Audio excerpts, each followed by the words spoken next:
Hello everyone, I am a 27-year-old woman, and I found myself in the role of a guardian for my 10-year-old sister.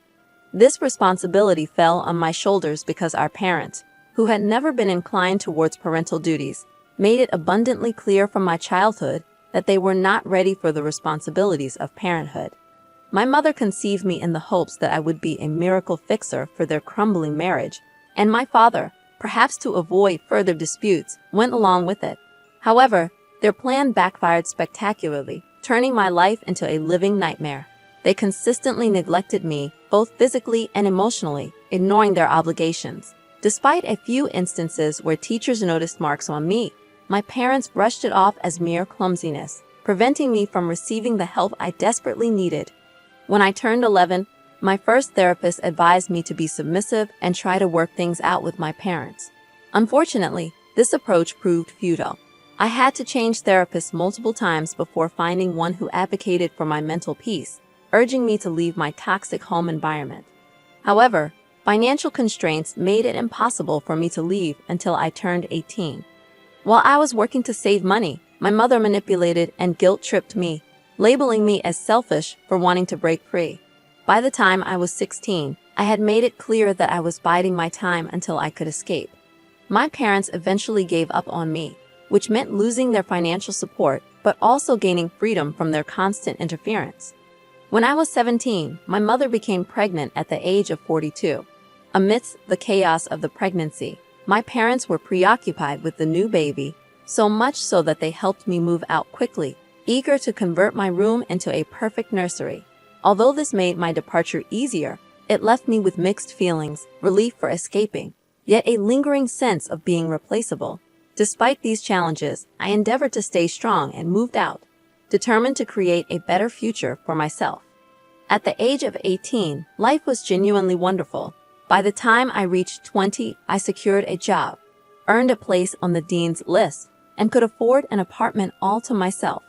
It was a time of triumph and independence, but this blissful phase was about to shatter. One day, my parents arrived unannounced, accompanied by my younger sister. They handed her to me, explaining that she was more trouble than they could handle, and that I should be the one to care for her. I was caught off guard, and before I could fully grasp the situation, they left, leaving me holding my 3-year-old sister. In my state of confusion, I reached out to my friends, who had become my most significant support system over the past 3 years. Their advice was unanimous.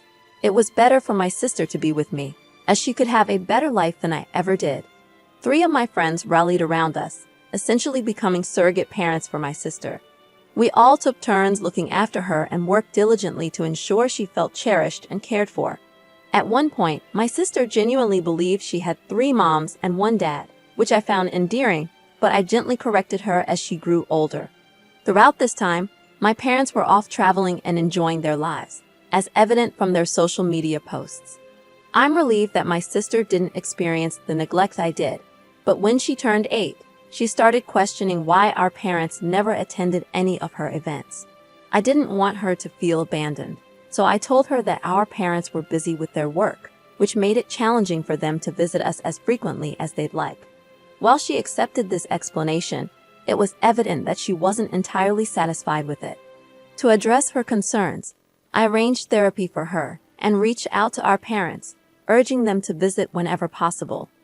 Unfortunately, due to unforeseen circumstances, such as the pandemic, they were unable to do so. That's why, just a week ago, on my 27th birthday, I extended an invitation to my parents. I wanted them to visit, and they did. However, their behavior shattered me. When they arrived, they acted as if everything was back to normal. My mom immediately began criticizing every aspect of my apartment, while my dad opened a bottle of whiskey and refused to engage in any conversation that didn't revolve around his thoughts or desires. My mom also tried to dictate changes to my room, and when my sister returned from her ballet class with one of my friends, my mom approached her for a hug. Surprisingly, my sister, who hadn't seen our parents in 7 years, pulled away and sought refuge behind my friend. My mom persisted, asking for a hug repeatedly. It was then that I stepped in, asking her to respect my sister's choice not to embrace her. In response, My mom slapped me across the face in front of my friend and sister. She launched into a tirade, belittling me and insinuating that I should be grateful for her motherhood and the care she provided because no one else would. Hearing her disrespectful words was like a trip back in time. I looked at my horrified sister, shielded by my friend, and I knew I had to stand up for myself. I informed my mom that she could leave if she couldn't respect my house rules, especially the one about respecting my sister's wishes. She scoffed and refused. I gave her 30 minutes to leave with her belongings, warning her that I would call the police if she didn't comply, especially given that everyone had witnessed her slapping me. She dared me to do it, so I did just that. I called the cops. The situation wasn't pleasant. My mom and dad both called me names, but my friends, sister, and others present thought I did the right thing. I'm torn between not wanting to be an a-hole and standing up for myself and the people I care about. I truly appreciate the overwhelming support from you all. I didn't mention it in my previous update, but I pressed charges against my mom for slapping me.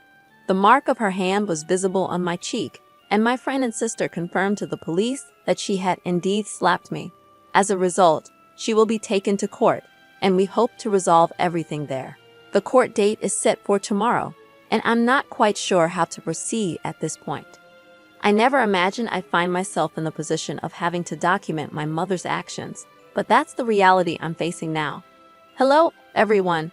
A few significant events have unfolded during the court proceedings. The judge ruled in my favor in the domestic violence case, a decision that brings me some relief.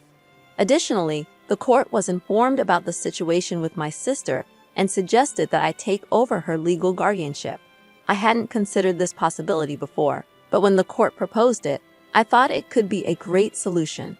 I agreed, and 2 days ago, I officially became my sister's legal guardian. My friend mentioned that my sister was deeply affected by witnessing our mother's abusive behavior towards me. Despite her previous excitement about meeting our parents, seeing them mistreat me changed her perspective. Now, she no longer wishes to be with them. Honestly, my sister makes me feel more valued and appreciated than anyone else ever has. I firmly believe I did the right thing by standing up for myself, and I refuse to feel guilty for it. On another note, it's been 3 years since I last saw my ex-wife.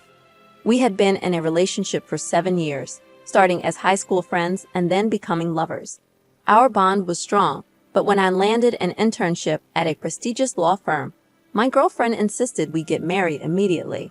I tried explaining that while I was earning enough to sustain us, waiting until I was on the payroll or earning a larger income would be more sensible. However, she was unwilling to wait, feeling that her youth was slipping away, and she wanted to be married to me as soon as possible. I had a hunch that one of the primary reasons she wanted to get married was the social pressure surrounding us. Her friends and cousins were vocal about their disapproval of our decision to delay marriage. Eventually, I relented, believing that with a bit more effort, I could strike a balance. This way, I could make her happy while also securing a financially stable future. So we got married when I was just shy of 28. My wife was overjoyed that we were finally married, and she no longer doubted my affection for her, having finally put a ring on it. Our wedding was quite extravagant, and my wife didn't want to compromise on any of her plans. She also limited our parents' financial contributions to a certain amount, with 60% of the costs covered by us and the remaining 40% by our parents. Within the portion we paid for, I covered about 75% of it. Understandably, it would take some time for my finances to recover from this significant expenditure, and I estimated it would take around 5 years. However, I had faith in my ability to do so. Fortunately, about 2 months after the wedding, I received a remarkable job opportunity. It required me to relocate out of state for 6 to 9 months, but it promised a substantial increase in income, around 300 times my current salary. I was ecstatic about the prospect, shared the news with my wife, and received her enthusiastic approval. One of the things I cherished most in our relationship was our mutual desire to see each other succeed in our respective fields.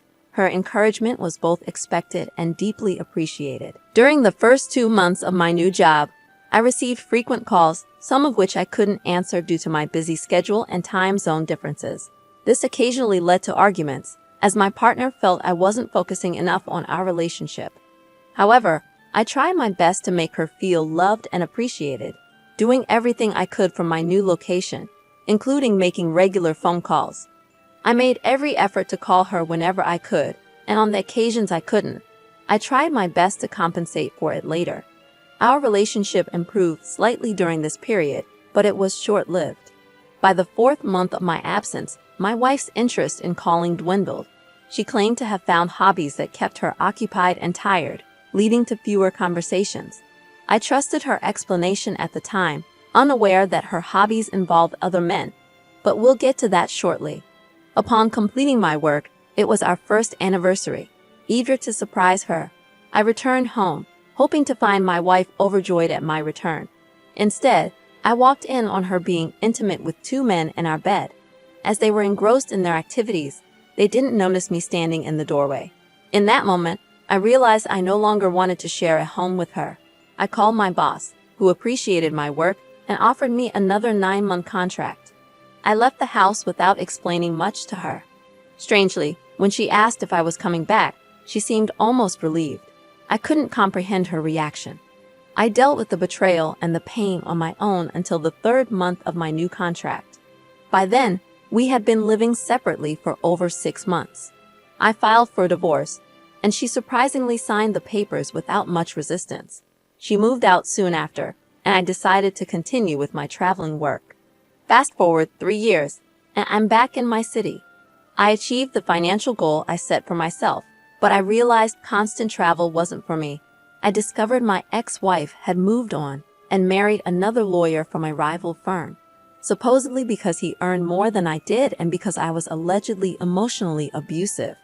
I understood the financial aspect, but I couldn't fathom the accusation of emotional abuse.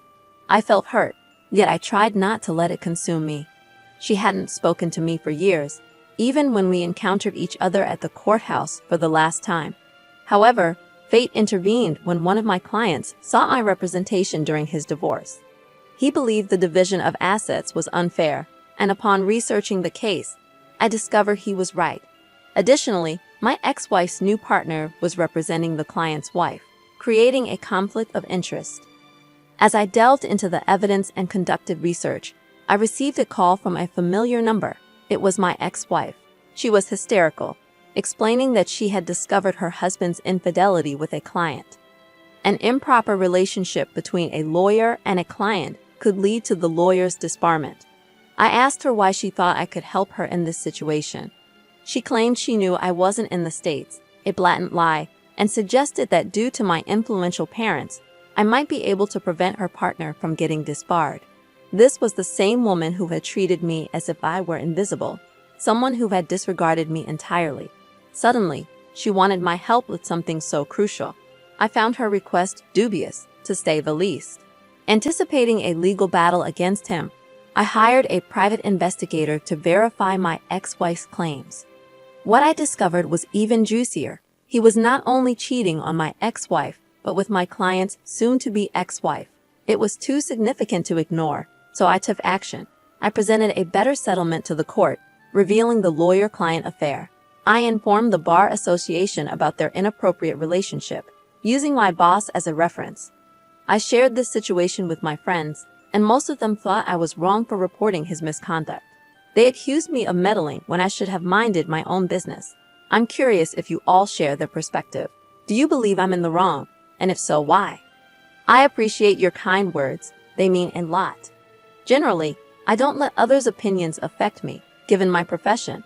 Thick skin is a requirement in my line of work. However, when friends cast doubt on my actions, it does make me question myself. Your support and shared experiences are incredibly reassuring.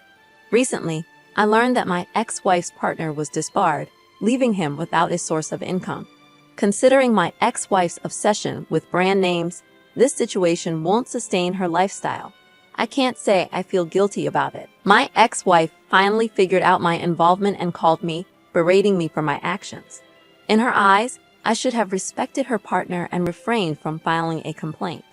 She accused me of twisting her words to win a trivial case. I disagreed but listened to her rant and promptly blocked her. Frankly, I'm content being out of touch with her. Diego, I believe I'd have made the same choice. or perhaps even a more severe one. You had evidence vital to your case, and you used it. I don't see that as unethical. You did minimal harm to her, dude. She's just being overly dramatic. Your friends aren't being fair if they think protecting a cheater is more critical than your case. You did the right thing. Her partner deserved to be reported. He shouldn't be in a profession where he can't maintain proper boundaries and etiquette. Thank you for tuning in today, everyone. If you have your own story to share, please email us using the address provided in the description below. Also, don't forget to like and subscribe. It greatly supports the channel. We'll catch you in the next episode.